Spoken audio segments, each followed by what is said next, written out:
Good morning class. आशा करती हूँ आपने पुरानी वीडियो देखी होगी और कुछ टर्म्स आपको याद होंगी। इस वीडियो में कुछ और टर्म्स बताऊंगी और ग्राफ कितनी तरह के होते हैं, ग्राफ में भी टाइप्स होते हैं वो बताऊंगी। बहुत आसान है, नाम के हिसाब से अगेन याद कीजिएगा। जैसे मैंने आपको बताया कि हर नाम का एक मतलब होता है, नाम के हिसाब से याद कीजिएगा, बहुत आसान है। ठीक है, तो चलिए स्टार्ट करते हैं। पहले फर्स्ट है हमारा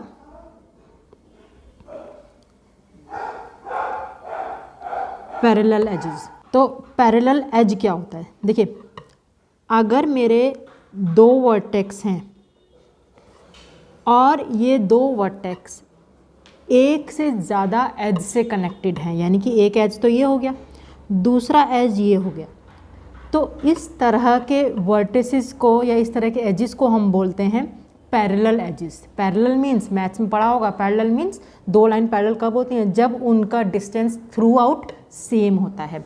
तो यहाँ पे एजेस कब पैरेलल होते हैं? जब उनका स्टार्टिंग पॉइंट और एंड पॉइंट सेम होता है। तो पैरेलल एजेस की डेफिनेशन क्या होगी? The edges having same starting point and same end points are known as parallel edges. अब देखिए, जो इसकी नेक्स्ट टर्म है वो इसी से बनेगी, मल्टीग्राफ। मल्टीग्राफ क्या होता है? एक ऐसा ग्राफ जिसमें पैरेलल एजेस हों उसको हम मल्टीग्राफ बोलते हैं। फॉर एग्जाम्पल, सपोज ये मेरा एक ग्राफ है, नॉर्मल ग्राफ है। अगर इसमें कहीं भी एक पैरेलल एज आ जाए तो ये पूरा ग्राफ मेरा मल्टीग्राफ बन जाएगा।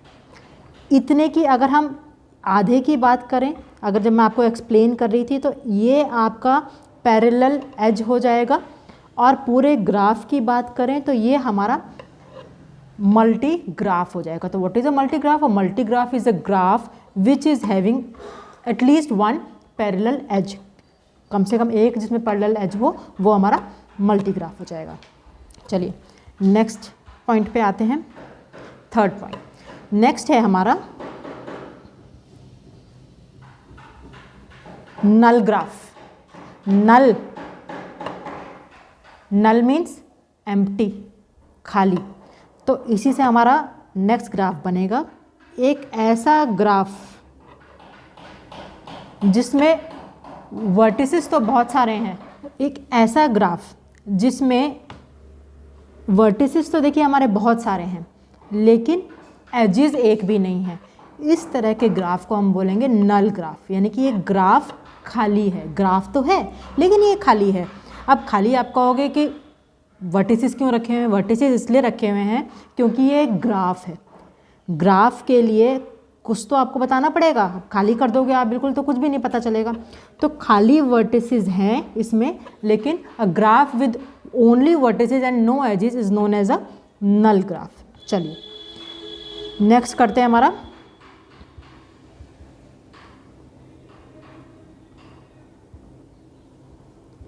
Trivial graph. ट्रिवियल ग्राफ क्या होता है? एक ऐसा ग्राफ जिसमें सिर्फ एक वर्टेक्स होता है, उसको हम ट्रिवियल ग्राफ बोलते हैं। मान लीजिए ये मेरा एक वर्टेक्स है ए, ये मेरा ट्रिवियल ग्राफ हो गया। अब आप कहोगे एजेस, भाई एजेस तो तब तक नहीं बन सकती जब तक दूसरा वर्टेक्स नहीं आएगा, वरना कनेक्ट कहाँ करोगे? हाँ, लूप बन सकता है, लेकिन हम लूप की बात नहीं कर रहे हैं, हम एजेस की बात कर रहे हैं। तो ट्रिवियल ग्राफ हमारा एक ऐसा ग्राफ है जिसमें सिर्फ एक ही वर्टेक्स होता है, उसको हम ट्रिवियल ग्राफ बोल देते हैं।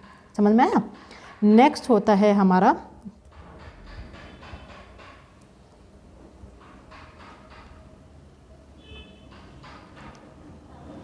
चलिए सूडो ग्राफ। बच्चों इंग्लिश की बात करें तो सूडो का मतलब होता है फॉल्स। तो फॉल्स चीज़ तभी आती है जब उसमें कुछ कॉम्प्लेक्स चीज़ें होती हैं, यानी कि रियल नहीं होती हैं।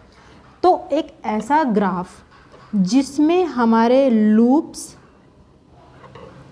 और पैरेलल एजेस दोनों आए, उसको हम सूडोग्राफ बोलते हैं। बना के दिखाती हूँ एक सूडोग्राफ। देखिए ए बी सी डी, ये मेरा एक ग्राफ है। अब ये तो हमारा सिंपल ग्राफ हो गया। अगर सिंपल ग्राफ की डेफिनेशन आया, graph with no loops and parallel edges is known as a simple graph. लेकिन वहीं इस ग्राफ में अगर एक पैरेलल एज भी आ गया और एक लूप भी आ गया तो ये बन जाएगा मेरा सूडो ग्राफ। आई होप ये टाइप्स ऑफ ग्राफ्स आपको समझ में आए हों। सूडो ग्राफ क्या होता है, नल ग्राफ क्या होता है, मल्टी ग्राफ क्या होता है, सिंपल ग्राफ क्या होता है, पैरेलल एजेस क्या होता है, ये आपको समझ में आया हो। प्लीज़ बच्चों इनको ध्यान से पढ़िएगा, इनकी टर्म्स, इनकी डेफिनेशंस एग्जाम में ज़रूर आती है, कम से कम 2 नंबर में। तो 2 करके भी अगर आपको 5 डेफिनेशंस आ गई तो आपके 10 नंबर बन जाएंगे। तो इसलिए ध्यान से पढ़िएगा। नेक्स्ट वीडियो में मिलेंगे कुछ नई टर्म्स के साथ और थोड़े से क्वेश्चंस भी लेकर आऊँगी। तब तक पढ़ते रहिए और हमारा चैनल सब्सक्राइब करते रहिए। Thank you.